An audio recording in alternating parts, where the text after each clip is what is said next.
శ్రీమాత్రే నమః. శ్రీ గురుభ్యో నమః. జ్యోతిష విధులందరికీ నమస్కారములు. మీ డాక్టర్ ర్యాలీ శ్రీనివాస్. సాధారణంగా గ్రహాల యొక్క శుభ ఫలితాలు, అశుభ ఫలితాలు మనం చెప్పుకుంటూ ఉంటాం కదా. ఈ సందర్భంగా ప్రతి జాతకునికి జాతకంలో దోషాలు అనేవి సర్వసాధారణంగా ఉంటాయి. గ్రహాలు శుభస్థితిని పొంది శుభస్థానంలో ఉన్నప్పుడు లేదా అశుభ స్థితిలో ఉన్నప్పుడు ఏ రకాలైనటువంటి పరిహారాలు చేసుకోవాలి, దోష నివారణకు ఏం చేయాలి అనేటువంటి సందేహాలు చాలా మందికి ఉన్నాయి. ఈ కోణంలో ఆలోచిస్తే మనం నవగ్రహాలకు సంబంధించి ఛాయాగ్రహాలైనటువంటి రాహుకేతువులతో సహా పరిహారాలు చేసుకోవడం అనేటువంటిది తప్పనిసరి పరిస్థితి.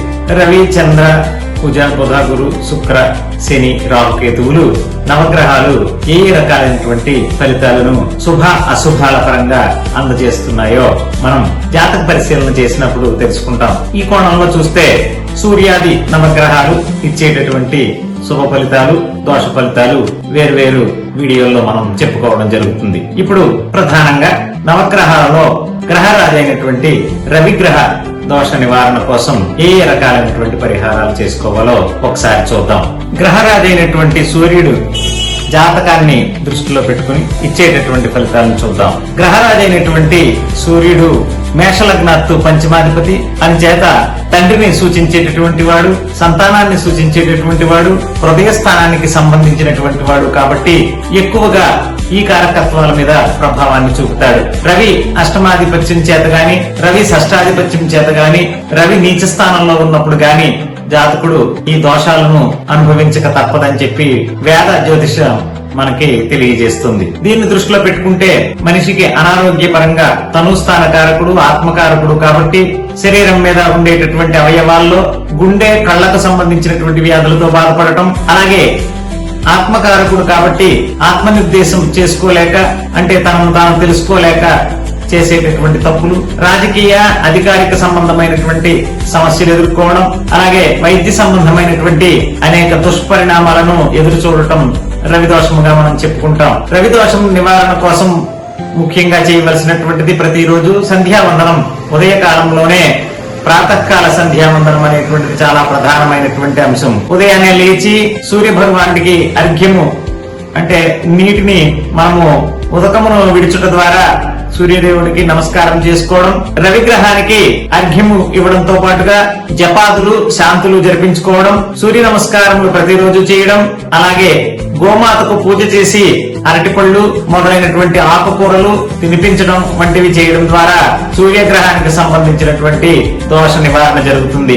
అలాగే నవగ్రహాలకు సంబంధించినటువంటి రాజ పూజితుడు కాబట్టి అధికారులకు తగినట్టుగా ఇష్టపూర్వకంగా ప్రవర్తించడం, వారి యొక్క అనుగ్రహాన్ని పొందడం కోసం వారికి అనుగుణంగా నడుచుకోవడం, రాజకీయ పరంగా ఎదగాలంటే రవిగ్రహం యొక్క స్థితి చాలా బాగుండాలి కాబట్టి సూర్యుడిని ఏ విధముగా మనం ఆవాహన చేసుకోవచ్చు, ఆ శక్తిని ఏ విధముగా పొందవచ్చు అనేటువంటిది పారాయణం ద్వారా తెలుసుకుని సూర్యగ్రహానికి సంబంధించినటువంటి పరిహారాలు తప్పనిసరిగా చేసుకోవడం మంచిది. అలాగే ధాన్యాల్లో గోధుమలను మనము దానం చేయడం ద్వారా ఈ సూర్యుడి యొక్క అనుగ్రహం పొందగలుగుతారు. ధన్యవాదములు. మీ డాక్టర్ ర్యాలీ శ్రీనివాసు. చంద్రగ్రహ నివారణార్థం, చంద్రగ్రహ దోష నివారణార్థం తీసుకోవలసినటువంటి చర్యలు, చేసుకోవలసినటువంటి పరిహారాలు. నవగ్రహాల్లో చంద్రుడి ఇచ్చేటటువంటి ఫలితాలు. చాంద్రమా మనసోజాత, మనఃకారకుడైనటువంటి వాడు చంద్రుడు. మానసికమైనటువంటి దిగులు, చింత మొదలైనటువంటివి చంద్రుడి వల్ల కలిగేటటువంటి ఫలితాలు. చూచేటటువంటి దృష్టి, అలాగే వినేటటువంటి చెవులు, శరీరము, మాట్లాడేటటువంటి నోరు, నాలుక, 5 జ్ఞానేంద్రియములు ఏవైతే ఉన్నాయో ఈ 5 యొక్క దృష్టి మనసు మీద ప్రభావాన్ని చూపుతుంది కాబట్టి మనఃకారకుడైనటువంటి చంద్రుడు ఇచ్చేటటువంటి దోష ఫలితాలు ఏ విధంగా ఉంటాయో మనము చూసి పరిహారాన్ని ఎంచుకోవాలి. సాధారణంగా చతుర్థాధిపతి మేషాత్తు, మాతృకారకుడు, గృహకారకుడు, సర్వసౌఖ్యాలకి అధిపతి అయినటువంటి ఈ చంద్రుడు దోషం పడితే మాతృపూర్వకమైనటువంటి సమస్యలు, గృహ సమస్యలు, బంధుమిత్రుల యొక్క అనుగ్రహం లేకపోవడం, వారితో విభేదించడం, కుటుంబము చిన్నాభిన్నమవడం, ఇవన్నీ చంద్రుడి యొక్క దోషములే. అందరి నుండి విడిపడి దూరముగా జీవితాన్ని కొనసాగించడం చంద్రుడిచ్చేటటువంటి ఫలితాల్లోనే దోష ఫలితంగా మనం చెప్పుకుంటాం. చంద్రగ్రహానికి సంబంధించి మనం పాలు, పెరుగు, నెయ్యి, తియ్యనైనటువంటి పంచదార మొదలైనటువంటివన్నీ కలిపి తేనెతో సహా పంచామృతాలను కలిపి ఆ చంద్రశేఖరుడికి అభిషేకం చేసుకోవడం, అలాగే మాతృకారకుడు ప్రతిరోజు తల్లికి నమస్కరించడం, బంధువుల పట్ల కాస్త ఔదార్యాన్ని చూపించడం, బియ్యము దానం చేసుకోవడం, పాలు, కూరలు దానం చేసుకోవడం, ఇలాంటి చిన్న చిన్న పరిహారాల ద్వారా మనం చంద్రగ్రహ దోషాన్ని నివారించుకోవచ్చు. చంద్రుడు షోడశ కళలు 16 కళలతో ఉంటాడు కాబట్టి ఈ 16 కళలకు సంబంధించిన దోషాలను మనం చంద్రదోషంగానే పరిగణించాలి.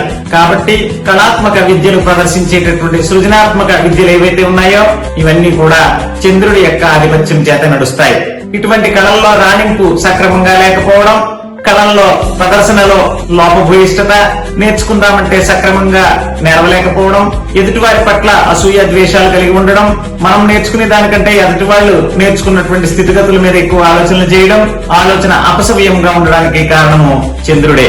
కాబట్టి దృష్టి కేంద్రీకరణ అనేది మనకి పంచేంద్రియాల ద్వారా ఏర్పడుతుంది. అన్ని రకాలైనటువంటి దృష్టి సమదృష్టిని చంద్రుడు కలగజేసేటట్టుగా చంద్రునికి పరిహారాలు చేసుకోవాలి. మీ డాక్టర్ ర్యాలీ శ్రీనివాసు.